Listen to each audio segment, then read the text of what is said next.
ক্ষমতার অপব্যবহার ও জালিয়াতির মাধ্যমে রাজুক পূর্বাচল নতুন শহর প্রকল্পে প্লট বরাদ্দের অভিযোগে দুদকের করা মামলায় ক্ষমতাচ্যুত প্রধানমন্ত্রী স্বৈরাচার শেখ হাসিনা, তার বোন রেহানা ও ভাগ্নি ব্রিটিশ এমপি টিউলিপ সিদ্দিক সহ ১৭ জনের বিরুদ্ধে রায় ঘোষণা করা হবে আজ।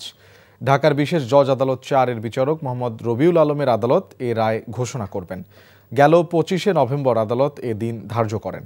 মামলার অন্য আসামিরা হলেন সাবেক গৃহায়ন ও গণপূর্ত প্রতিমন্ত্রী শরীফ আহমেদ, জাতীয় গৃহায়ন ও গণপূর্ত মন্ত্রণালয়ের প্রশাসনিক কর্মকর্তা মোহাম্মদ সাইফুল ইসলাম সরকার, সিনিয়র সহকারী সচিব পুরবী গোলদার, শেখ হাসিনার একান্ত সচিব মোহাম্মদ সালাহ উদ্দিন।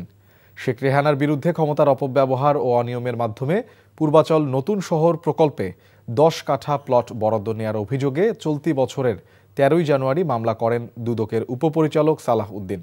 তদন্ত শেষে গেল ১০ই মার্চ ১৭ জনের বিরুদ্ধে আদালতে অভিযোগপত্র দেন তদন্ত কর্মকর্তা দুদকের সহকারী পরিচালক আফনান জান্নাত কেয়া। দর্শক, এই মুহূর্তে আদালত প্রাঙ্গণে আছেন সহকর্মী আপেল শাহরিয়ার। আমরা সরাসরি যুক্ত হচ্ছি তার সাথে। আপেল, রায় কখন ঘোষণা করা হবে এ সম্পর্কে সবশেষ কি তথ্য রয়েছে আপনার কাছে?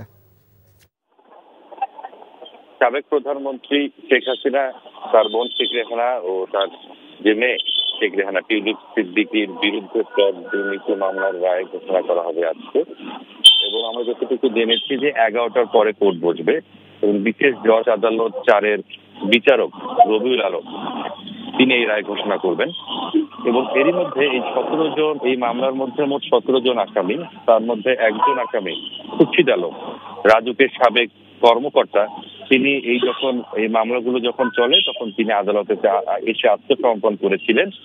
তিনি উপস্থিত হয়েছেন। এখন তিনি দুইজন ভ্যানে রয়েছেন। অথবা কিছুক্ষণ পরে তাকে গারদে রাখা হবে এবং যখন বিচার কাজ শুরু হবে তার কিছুক্ষণ আগে তাকে আদালতে নিয়ে আসা হবে।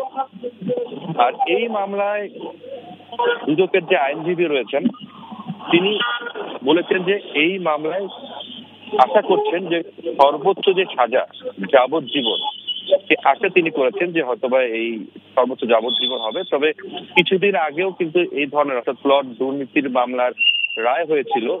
সেখানে সাবেক প্রধানমন্ত্রী শেখ হাসিনার যে ৩টি মামলায় তাকে ৭ বছর করে ২১ বছর দেওয়া হয়েছিল এবং তার যে ২ সন্তান রয়েছে তাদের, সেখানে সাবেক প্রধানমন্ত্রী শেখ হাসিনার যে ৩টি মামলায় তাকে ৭ বছর করে ২১ বছর দেওয়া হয়েছিল এবং তার যে ২ সন্তান রয়েছে তাদের ৫ বছর করে দেওয়া হয়েছে।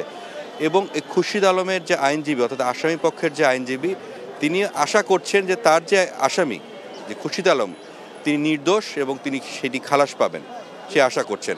এবং এই মামলায় এখন পর্যন্ত যে মামলা প্রক্রিয়ার মধ্যে ৪০ জনের মতো সাক্ষ্য দিয়েছেন এবং এখন আদালত প্রাঙ্গণে নিরাপত্তা ব্যবস্থা জোরদার করা হয়েছে যে কোনো ধরনের অনাকাঙ্ক্ষিত ঘটনা এড়ানোর জন্য।